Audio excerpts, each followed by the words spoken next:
Further ado, we'll go ahead and get started.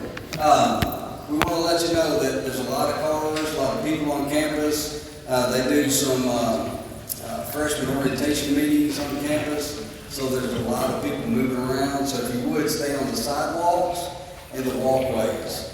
All right? Watch. Look both ways. You remember, you heard in the last session, awareness. All right? Put your head on the pivot. Just look around. What's going on, all right? Be aware of what's going on around you so you can be safe. Safety is our number one priority around here. We've got to make sure everybody's remains safe throughout the week. All right. Without further ado, we'll go ahead and introduce our next speaker. We're very grateful to be here today. Bryant Dunaway is the district attorney for Tennessee's 13th Judicial District. Encompassing Clay, Cumberland, DeKalb, Overton, Pickett, Putnam, and White counties. Anybody in here from those counties? Let's hear you. Let's hear it. Let's go. Oh, man. All right. He's a graduate of Tennessee Tech University and the National School of Law. He previously practiced law privately and is a graduate of the Tennessee Law Enforcement Training Academy because he worked in law enforcement. He and his wife, Leanne, Carter Dunaway, reside in Cookville and have 3 children, twin daughters, Katie and Julianne, and his son, Grant, is here with us today. Thanks for being here, Grant. And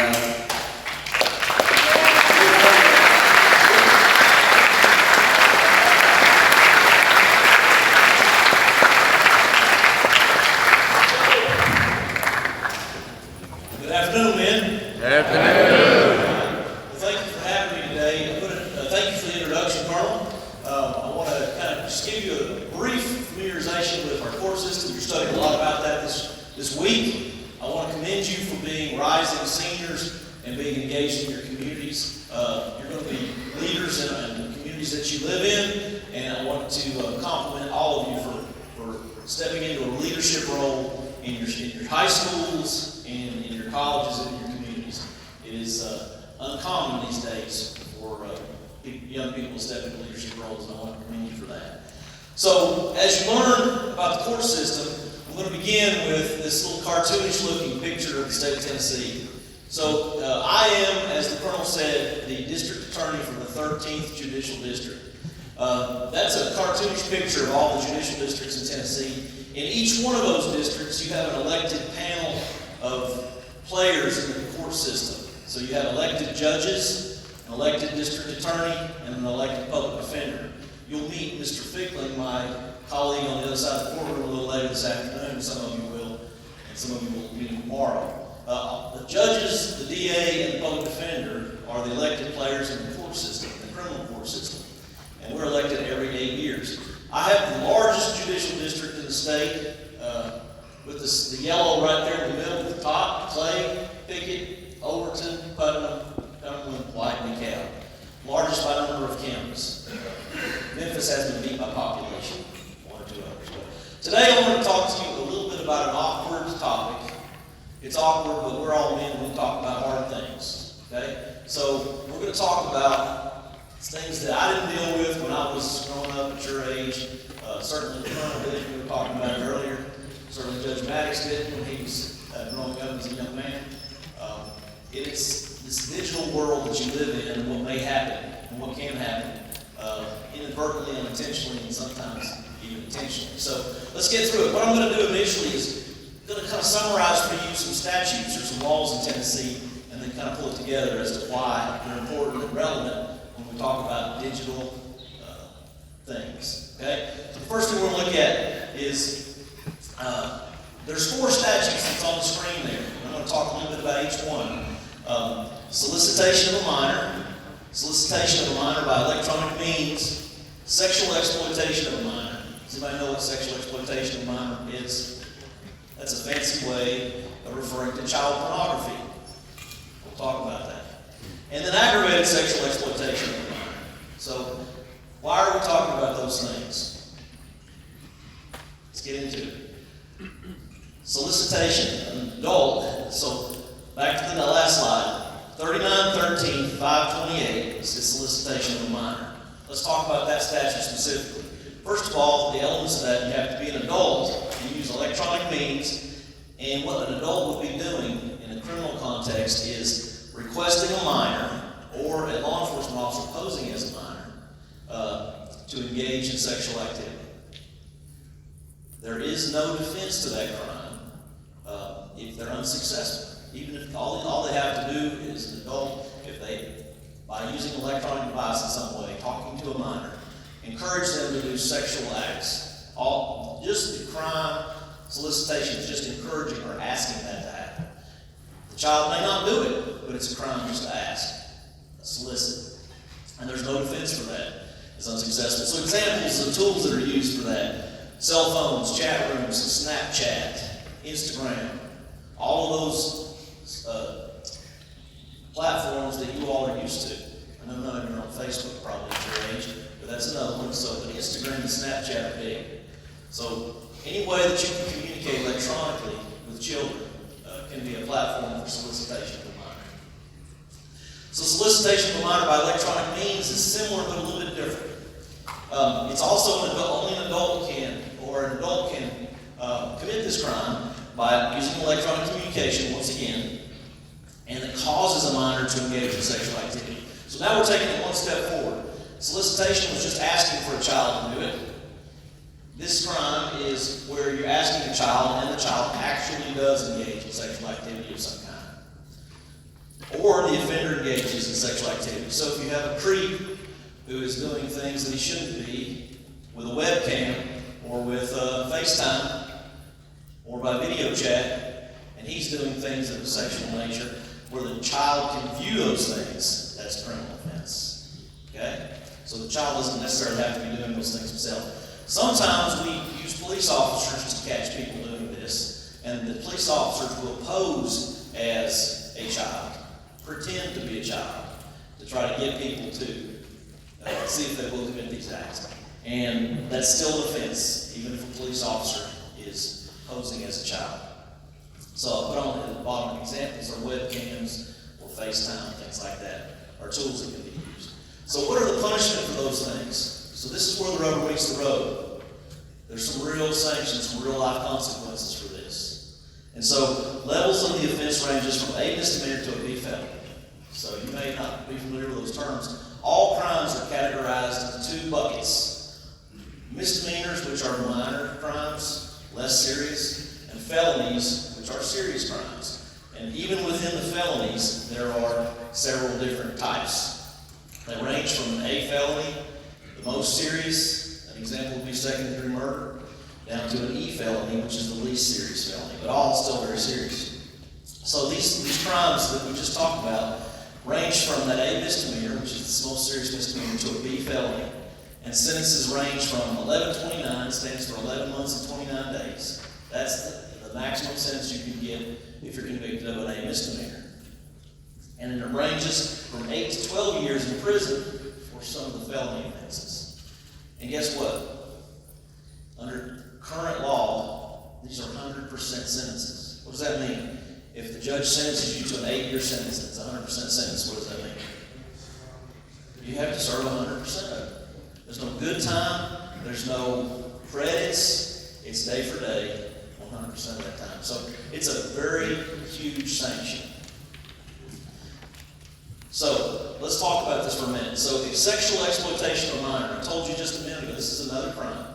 Sexual exploitation of a minor is the legal term. The common term is child pornography. What is child pornography? When you hear about child pornography, what is it? Explicit photos of minors, sir. Explicit photos of minors. What kind of explicit photos of minors? Sexual nature. Sexual nature. Very good. Very good. Thanks for answering. Got a brave soul in here. So, it is a crime in Tennessee simply to possess child pornography. Just to possess it. So, don't raise your hand on this, but how many of you experienced, or how many of you have friends who have experienced in a high school setting a naked picture of a student being passed around by text message or Snapchat? Don't raise your hands. No confessions. No confessions. So,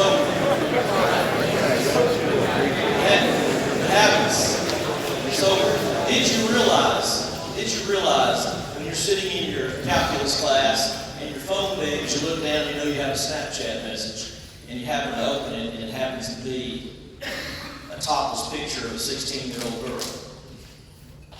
Did you realize that you are now in possession of child pornography?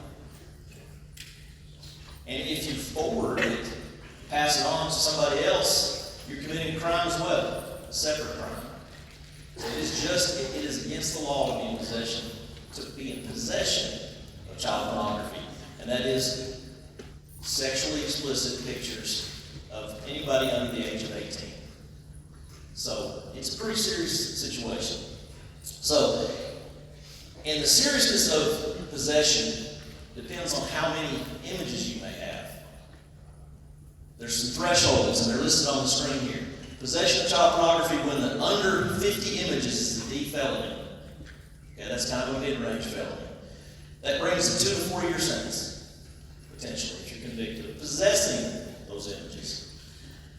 Over 50 images is a C felony, a little more serious. So if you have on your phone 51 images of child pornography, that is a C felony just to have it. Okay? And that carries a 3 to 6 year prison sentence, potentially. If you have over 100 images, that's a B felony, 8 to 12 year sentence at 100%, day for day. Just possess them. You didn't make them, you didn't take the pictures, you just have them. So that can be a humbling situation, especially when you turn 18, and when you turn 18, you're now no longer a minor, and if you possess these images and these numbers, you have real-world adult consequences potentially. So I'm not trying to scare you to death, but I'm just trying to scare you to death. Okay? All right. Aggravated sexual exploitation of a minor.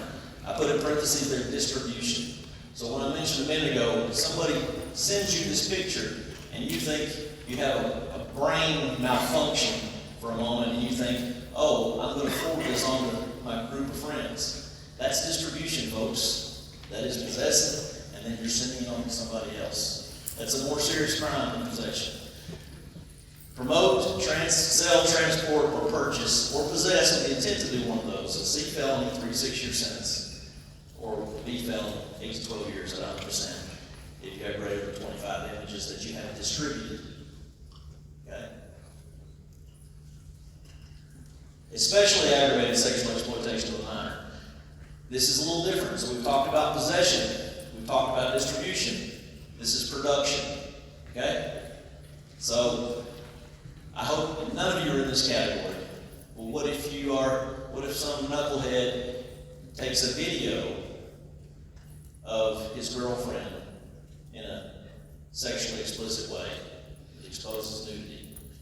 You just produced child pornography by taking the video, by taking the picture of the young lady or whatever.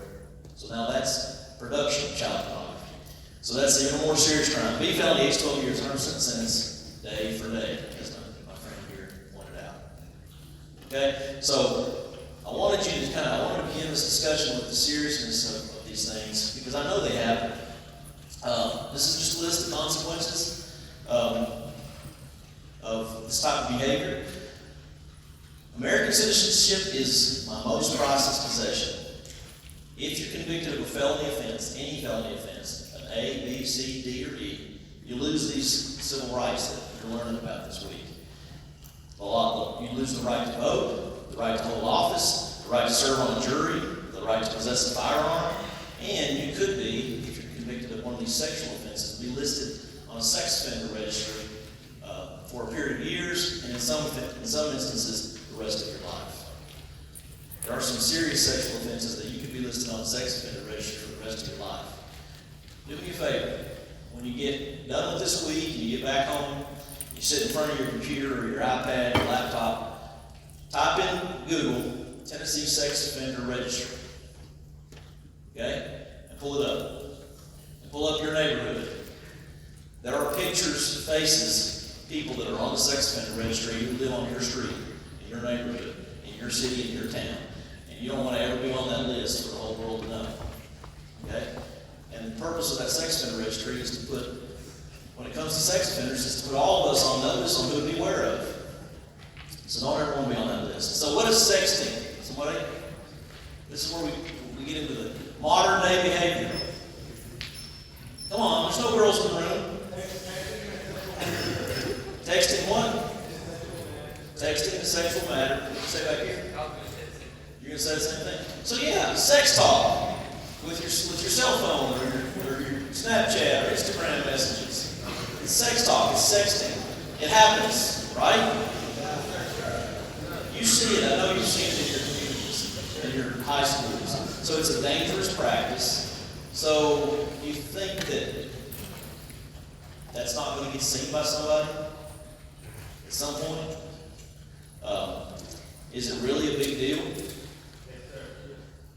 I think it is. So how does Tennessee considers sexting photos to be child pornography? Sorry, I can't even read my own thing. So we talked about these statutes about dealing with child pornography. If that sexting includes images of nudity of yourself as a minor or a young lady as a minor, and you've taken those photos, even if they're your girlfriend, you've created child pornography. And you may not even realize it or ever thought about it. It's a serious offense. So, can you get in trouble? This is what's called a clue. Big red letters on the screen. Yes, right? So any person under the age of 18 who takes a photo, any person who distributes a photo or possesses a photo, can get in trouble for the reasons that we've talked about already. Okay? Why does it happen? Many reasons, right? So my kids, and sometimes my kids, I've preached to them. I've got 2 daughters and a son. When they're little, I preach to them, anything you do, come back to you, right? So, why does this happen with sexting, these images that are created? He or she wants the person to like it. You met a girl, she's met a boy they like, and they want to, one says, will you send me a pic? And she's like, no, and he keeps on, please do, and finally she relents and sends a topless picture to her boyfriend. And then what happens to that? What do you lose when you hit the send button? Complete control. You have no control over that image ever again. You don't know where it's going to go, where it's going to show up, where it's going to end up, who's going to ever have it. No control. Everybody's doing it. Heard that. He or she thought that would be popular, peer pressure. He or she just wanted to try it, or a false feeling of being private. I didn't live in this world that you all live in. So sometimes I see kids, they're sitting alone, scrolling, the text, and you're by yourself. You're in your bedroom, you're out on the back deck, nobody else is around you, and you have this false sense of privacy. Well, there's no privacy with the internet or any device. Never. Anything you do on that little device or machine or computer is public for the world to see. So don't have that false feeling. How do people find out about sexting and images that are sent around? Lots of different ways. Phones get it left in the cafeteria, somebody picks it up, they open it up the screen, see who it belongs to, and some kind of message or image is seen.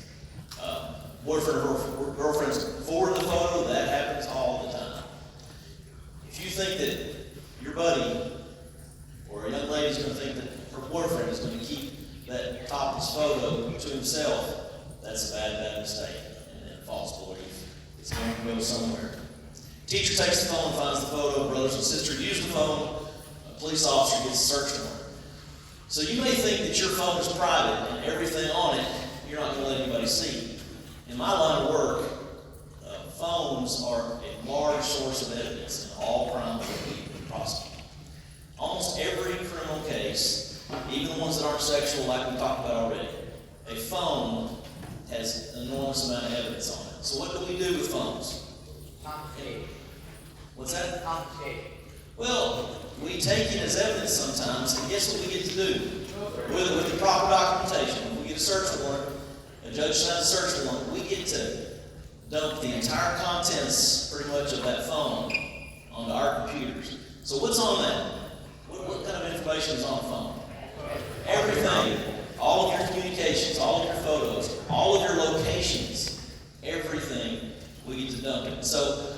those texts that you sent to your buddy or your girlfriend that you thought were private, I'm now seeing them and reading them. What about the pictures you delete? Are they still available? Yes. Yes.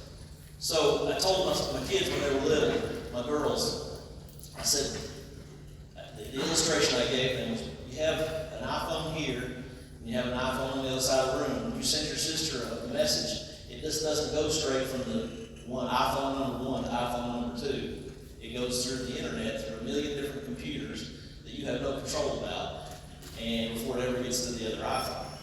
So who has control of those images? Apple, Verizon, AT&T, Instagram, Snapchat. All the images are on those servers. And guess what they do? They tell on you. They tell on you. How do you think we catch child pornographers? We get messages from Google, from Microsoft that say, hey, law enforcement, we suspect we've detected these images floating through our computers across the internet, and we think they may be child pornography. This is the IP address that it's coming from. Here you go. Here's the information. Go check it out. You know what IP addresses are?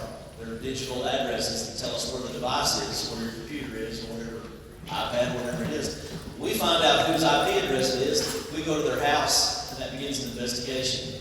And many, many times leads to us finding people possessing, distributing, or possessing, distributing, or producing child pornography. Nothing's private. So what happens if you get caught? You can be charged with a crime. There are other ramifications. You can lose college scholarships. You become less attractive as an applicant to college, as an applicant to graduate schools. If you had any kind of criminal history, you may be forever barred from getting certain types of jobs and registering as a sex offender, as we've talked about already. So why do we care? I mentioned it already. The photo never goes away. Educated decisions, humiliation, bullying. Can you imagine the embarrassment if you had pictures of yourself that may be exposed to the public? That would be humiliating to yourself. And you just don't want to deal with that. Blackmail. This is a scam that happens. We see it a lot. And so, have you ever heard of the scam where somebody says, I've screenshotted all of your friends lists on Snapchat, and if you don't do this, if you don't take a picture or send me a picture, I'm going to send this to all of your friends list, all of your parents, all that stuff. Anybody ever heard of that scam? Yeah. And so they say, send me some money or I'm going to do this. Should you send them money? Nope. No. That's all they're after. It happens all the time. That's usually some idiot behind the computer in Nigeria or somewhere outside the country. And you don't fall for that. That blackmail scheme is pretty and it's targeting young people. So if you hear about that happening, don't let it happen to you. So NCMEC, I've already kind of described NCMEC. You see that acronym at the bottom of the screen, NCMEC. That stands for the National Center for Missing and Exploited Children. That's the system that's in place where Microsoft and Google and others report those suspected images to NCMEC, and NCMEC sends them to us, the local law enforcement community, for us to investigate. So that they send us that information all the time. This is just an example of child sex offender registry. This kid, Philip, happens to be out of Florida, but Philip was an 18-year-old Florida teenager. I pulled this out as an example so we wouldn't use any Tennessee examples because you may know who they are or be a family member or something like that and don't want to embarrass anybody. So Philip was from Florida. He was placed on the public sex offender registry for 40 sexting images of his 16-year-old girlfriend to third parties after an argument between them. That's what Philip did. He's not going to be a registered sex offender for at least 25 years, and there's his picture. You find it online. So, what should you do if you have, heaven forbid, find yourself in a situation where you haven't intentionally done anything wrong? You're just sitting in a chair, your phone dings, you look down, Snapchat image, you open it, and it's obviously a sexual image of a young lady. What do you do with it? Delete Do you it. delete it? Turn it in. Do you delete it? Report it. No, Report it. don't Report delete it. it. Bring it to your SRO, bring it to your parents, bring it to your teacher, bring it to somebody, because we don't want you to delete that evidence. It may be a really bad actor that's doing that. So we don't want you to delete the evidence. We're probably going to delete it at some point, but I don't want you to. Okay? Take it to the appropriate authority. Tell a teacher, tell a parent, tell your SRO, educate your friends about these things. But don't just delete it if that happens to be inadvertently sent to you. Don't take images of yourself. I promise you there's somebody in this room who has done this. Right? I promise you. There's some, no raising hands, but I promise you there is somebody in this room who has done this. And don't take pictures of yourself and send it to anybody else. He took a picture of this cover. Okay?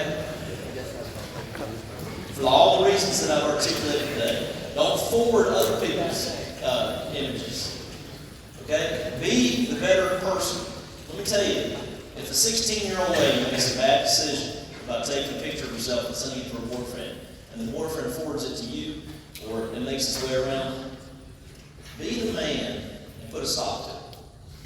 That young lady is going to be humiliated, embarrassed, and that photo, we want to capture many copies of that photo as we can and get rid of them. Because when that 16-year-old lady now is 25 or 30, those images can still pop up. They're on the internet forever. And we want to be the righteous person to do the right thing and put a stop to it. Don't pressure anybody to do it. And listen, I know this sounds a little preachy, but under Tennessee law, you have a mandatory obligation to report this type of behavior. Okay? 37-1605 is a statute in Tennessee that mandates all of us to report crimes of this nature when we learn about them. You suspect them. Now, I know that's tough. You can do it low key. You can tell your teacher quietly. I know you don't want to get in the middle of it. But tell somebody so something can be done about it. You'll be doing everybody a favor. Cyberbullying, that's kind of another term that happens. It's a thing. Cyberbullying usually is just what it sounds like. Y'all have probably seen examples of it. But there are vulnerable folks among us who are susceptible to that. And they react to it differently. And so cyberbullying includes many of these things I've got listed here. Posting mean comments online. Oh, that's the thing, right? Everybody with internet access and an account on social media has got a platform to say ugly things. I personally have, in my role as district attorney, you have a lot of people who are your fans, but you have some people who are not. And so I have some idiots on social media who say bad things about me all the time. You just have to have thick skin and ignore those things, right? So, but when young people are bullied online, it affects them differently, many times. So, creating a hate group about someone, photoshopping someone's head to embarrass them, recording and posting fight videos. You see that all the time. Spreading rumors of gossip through text messages or stealing someone's identity to create a fake profile. All of those can be in the category of cyberbullying, to pick on somebody. Harassment, also a statute that can apply in the context of cyberbullying. It's a violation of the criminal law to threaten anybody by electronic communication, including text message, emails, internet services of any kind. One or more telephone calls without any legitimate purpose, or displaying an image that's threatening harm. All of those are criminal offenses. So what if you're a victim? What if it happens to you? Don't respond to them. Okay? If you fall prey to one of these blackmail schemes, or somebody's bullying you, or sending you these text messages, don't respond to them, block them. Save the evidence. I've already mentioned that. Do not delete it. Take your phone to your SRO, to your teacher, to your principal, so that we can capture that information, and then we'll take it off your phone so you don't have it, and you'll be okay. We want to get it off your phone so we can track down who the bad player is.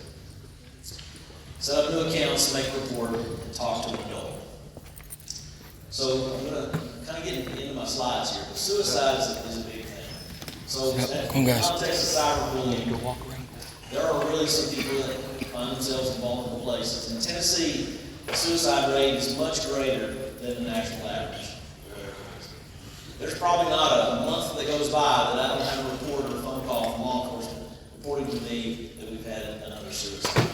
It's a tragic situation. So, and it's really tragic when it's young people. I've had several teenagers, unfortunately, choose to take their own life. And oftentimes it relates to cyberbullying. They just can't understand the pressure. They think everybody hates them, and it can really be an emotional thing for them. So be mindful of that. The risk of sounding repetitive, the internet is forever. Once on the internet, it's forever on the internet. That's a quote from Eric Schmidt, who's the executive chairman of Google. Once on the internet, it's forever there. Every image you make, every photograph, it's out there. It's not going to be deleted. So, other consequences I listed here that may get wrapped up in these behaviors. You're never going to be able to campaign for public office like me if you have that kind of history. Prospective employers, look at that. Anytime I hire somebody, what do you think is one of the first things I do? Background check. Background check. Well, what does that include? Your social media. If I'm going to hire you and you look like a good candidate, you've interviewed with me, I'm not going to tell you I'm going to do this, but I'm going to go look at your social media. I'm going to look at your Snapchat. I'm going to look at your Instagram. And I'm going to see if you're putting a bunch of dumb stuff on there that I don't think is going to represent my organization well, I'm not going to hire you. So think about that. Even when you're young now, at this stage of the game, in just a few short years, you're going to be applying for jobs. You're going to be applying for graduate schools, and everybody looks at your social media, because what do you put on social media? That's really a reflection of what you really behave like, what you really act like, what is the true you. So I would tell you, don't put anything on social media that you wouldn't be glad for your grandmother to see on a billboard on the main street of your community. College application reviews, scholarship applications, sports eligibility, your reputation can be lost, and the list goes on. So,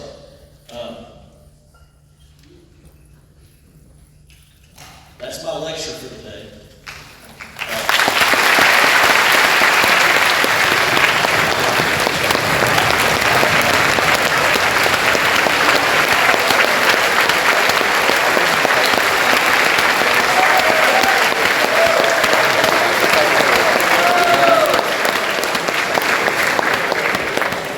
I appreciate that. It's very kind of you. And listen, the world is not all terrible things. It can be. The world's full of good too. Y'all are on the right path, and being here and being leaders and participating in the West State. So the Colonel says we have a little time for questions. Now I'm going to tell you about questions. You can't embarrass me. I raised 3 kids and I've heard most everything. And we don't have any ladies in the room that I see, so you can ask hard questions. I don't see one. Miss Maddox. But Miss Maddox has raised kids too, and she knows it all. And so you can ask hard questions, but Colonel, if you kind of tell them how you. All right, guys, just like we did earlier today, let's get 5 on this side and 5 on that side. As they rotate out, another fill in. So just keep 5 going. State your name and where you're from, and then your question clearly. All right?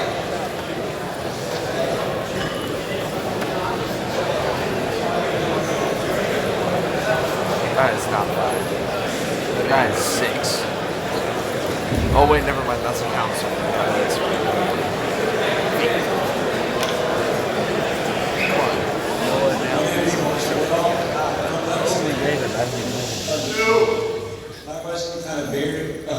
My question kind of varies, so it's a hypothetical. I promise this does not apply to me. I'm just curious. A 16-year-old sends an 18-year-old a picture, who sends it to their friend, an 18-year-old friend, who gets in trouble? Oh, so your question was a 16-year-old sends an inappropriate photo to an 18-year-old, and the 18-year-old now has that photo, and who gets in trouble? So it could be both, right? So one of the things that I want you to understand, I talked a lot about getting in trouble, and I talked about prison time. But one of the greatest tools that I have as a prosecutor is something called prosecutorial discretion. Okay? So if an 18-year-old young man has possession of sexually explicit photos, yes, I can prosecute them. Yes, all of the elements of that crime exist. But my first thought is not to send an 18-year-old to prison. My first thought is to find a way to hold them accountable, to help them learn the wrongfulness of their behavior and change it, right? The last thing in the world I want to do is send an 18-year-old young man to prison for 12 years. If I can avoid that, if they recognize the wrongfulness of their act and they're cooperative, then that's kind of the direction I'm going to go. A 16-year-old can get in trouble too for creating inappropriate images, but they're going to find themselves in the juvenile court, not the adult court. Once you turn the key from 17 to 18, the consequences change. At 18, you're now in adult court, and the consequences are much greater. So my goal in that would not be to send either of those two people to jail or get in trouble, but my goal would be to make it stop. Protect, help them learn what not to do. You going over here? Sir. So my name is Nico Halu. I'm from Alexander City, I'm originally from Mount Juliet. So I had a question in like a certain situation. So my question was, what if it was a false, not a false accusation, what if they had lied about their age and they had said they were older, and then you had gotten in trouble for it because you found out later on that they were younger, and then the hypothetical was who would get in trouble during that time? Yes, that's a great question. So if I understand your question correctly, if there was a mistake in age, maybe a 16-year-old girl sent a picture to you and she told you she was 19, but she really was 16, right? And now you have this inappropriate photo of her. Guess what? You can still get in trouble because it's kind of a strict liability crime, right? Just because you thought she was underage doesn't cure that, doesn't make it go away. So, especially when you're dealing with minors, the main goal is to protect minors. And even if they told you, even if they misled you, you can still be facing some consequences. Hello, my name is Nathan Jungles, and I'm representing Maddox City, but I'm originally from Chattanooga, Tennessee. And my question deals about, let's say there's some sexting going on when someone is 15 or 16 years old, and then they turn 18, but those images are still on their phone. In the absence of those being shared, and let's say the phone has a search warrant for something unrelated, if those are found, would they still be charged for it? So are the pictures of themselves? Either party. Yeah. So yes, it could be. If the images, so if images were taken of a 15-year-old, sexually explicit, and at the time they were 15, and those still exist when 10 years later, there's still child pornography. Now, let me clarify. Just nudity is not necessarily child pornography. Just nudity itself. There has to be some kind of sexual nature to it. Okay? So, but yes, the answer is, and then we find that a lot of times, you'll find pictures that pop up that were taken when the child was a minor, and now that child is an adult. If those images are still floating around and you were found in possession of them, yes, that's child pornography, even though that person is now grown. Yeah, you're welcome. Hi, my name is Arhan Sheikh. I'm from Franklin, Tennessee. My question for you is, if an individual sent an inappropriate image, then and they want nothing to do with that, then is their first step is to contact a higher individual with authority? Yes, I would encourage you, if an image is inadvertently received by you, I would ask you not to delete it and then contact somebody in authority, like the student resource officer in your school, your principal or something, because frankly, it's not like I'm out to get anybody in trouble. That's not my goal, especially when you have teenagers that they're sending these pictures of themselves sometimes. Really, one of my goals is to put a stop to it and to get those images contained as much as possible so they don't continue to be distributed.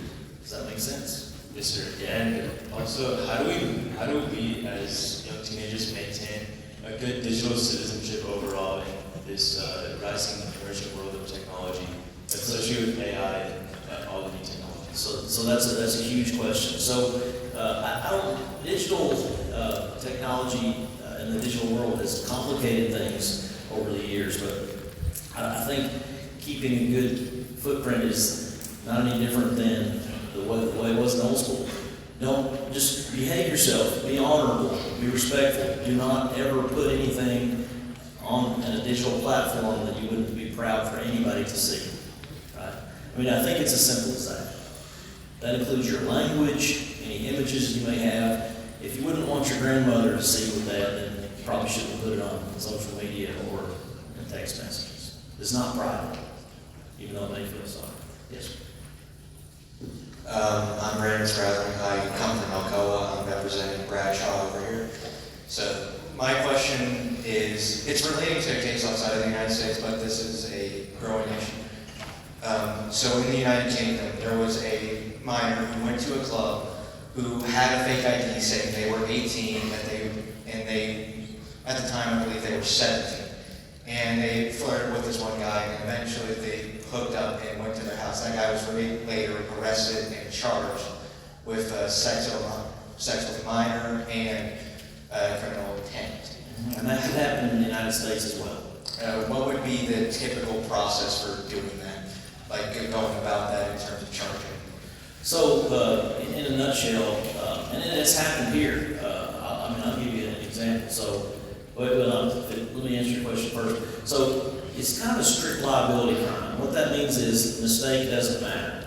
Okay, if you're an adult and you have sexual relations with a child, somebody under the 18, you're risking getting in trouble.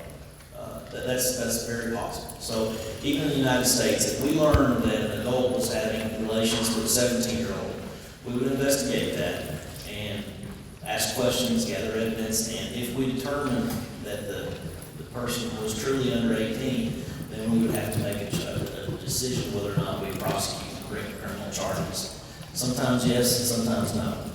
It just depends on the circumstances. Trying to do just the right thing. Yes. This is the last question. Okay, last question. All right, I'm Dakota Williams. I was born in Tampa, Florida, but I currently live in County, Tennessee, with Alexander City right here. And my question was, I heard you talking about earlier, talking about how if you're sending an explicit image from one phone to another, it doesn't just go from the one phone to the other. And I know how you're like, oh yeah. I know that at least somebody in this room has like done that before. If that's like I heard a lot of people laughing and stuff like that, and I know that it's kind of dumb not to think that nobody in here has like never done that before. So, how you said that whenever it goes through these algorithms or whatever for like Verizon and Apple, that it picks it up and it sends it to the, I forgot what you said it was, but it like sends it to you guys and it says like this might be like child pornography and stuff like that. So how is there so many people who just like get away with this kind of thing? Well, that's a great question. So I don't know the extent to which Google and them can collect the millions and billions and trillions of images that flow across the internet at any given day. But they have an algorithm, Google and Microsoft, an algorithm that tries to digitally identify suspect images as they flow across the internet, right? And they give a tip to NCMEC, the National Center for Exploiting Children, that passes it on to law enforcement. So it's really over my head how they do that technology-wise, but I know that we get a lot of those tips. We call them ICAC tips, Internet Crimes Against Children, and we get a lot of them. We get them daily. Are there people who get away with it? Yes, but there's a lot that don't. And I really don't know the numbers on how many do, but it's the smaller and smaller number. Sorry about that. I think that's the end of the question, but. So I appreciate your time, I appreciate the invitation for you to have me today.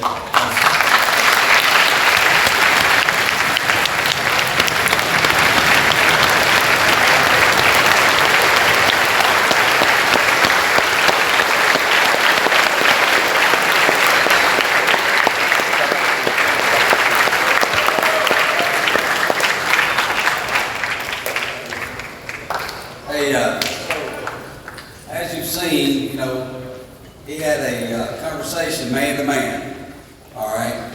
And what did I say? Real men carry a case knife. So I got you a case knife, and this guy has a knife in his pocket already. I kind of observed. He got a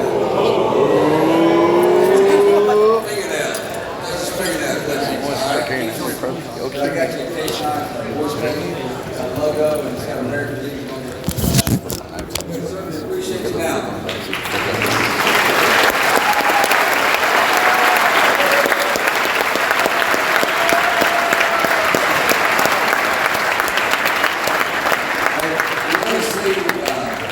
You're going to see General Dunaway around here over the next couple of days. He's an integral part in all that we're doing with Scales programs, and he's going to meet with several of you after this meeting. So anyway, let's hear it one more time.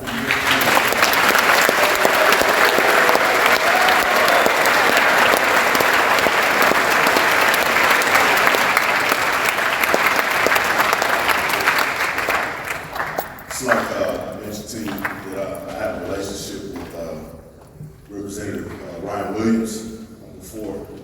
Kids kind of loosely grew up together the same way with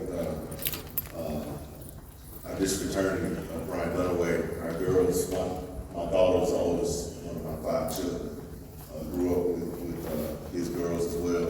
Another, as I've been saying, this is another solid dude, regardless of what his title is, the work that he's done. A solid, strong man, good husband, good dad, good community guy. Thanks for continuing to do this.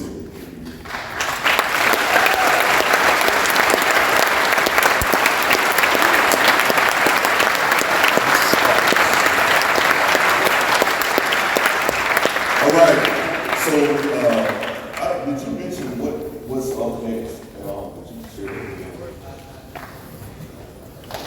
Okay, so what's going to happen now, it's called a Scales program. It's something, if you're paying attention, as Colonel Reed read the resolution for Judge John Maddox the other day, Judge Maddox brought the Scales program to Tennessee Boys State decades ago. And basically, it's an opportunity for you all to actually sit and watch a case be argued to the Supreme Court. That'll happen tomorrow. What's going to happen now is you're going to split up in Jackson Johns back in Stonecipher, and Attorney General Dunaway, and then the District Public Defender, Craig Bickman. They're going to talk to you. They're actually going to break down the cases so you'll have an idea of what's going on tomorrow when we sit and watch the Supreme Court hear the cases. So pretty cool stuff. How many of you guys are interested in going into law? Throw your hands up in there. Man, y'all, hey, soak it up. Yeah, soak it up.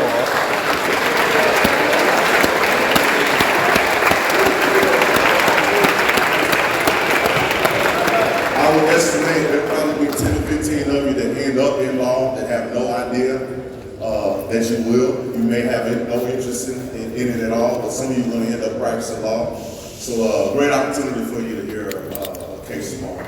So this is what we need. The Jacks are going to Stonecipher 113. That's where district attorney is going to be. John's going to Stonecipher 126. The district public defender, Fickling, is going to be there. I need counselors to basically go with your cities by junior and senior counselor. I know that they're by party, but let's do it by cities within the party. It's kind of confusing, but I want to make sure that we've got some coverage for everybody. And so we can't migrate out like we normally do. Just disperse. The juniors and seniors be present and get them where they need to be. You are dismissed. Thank you.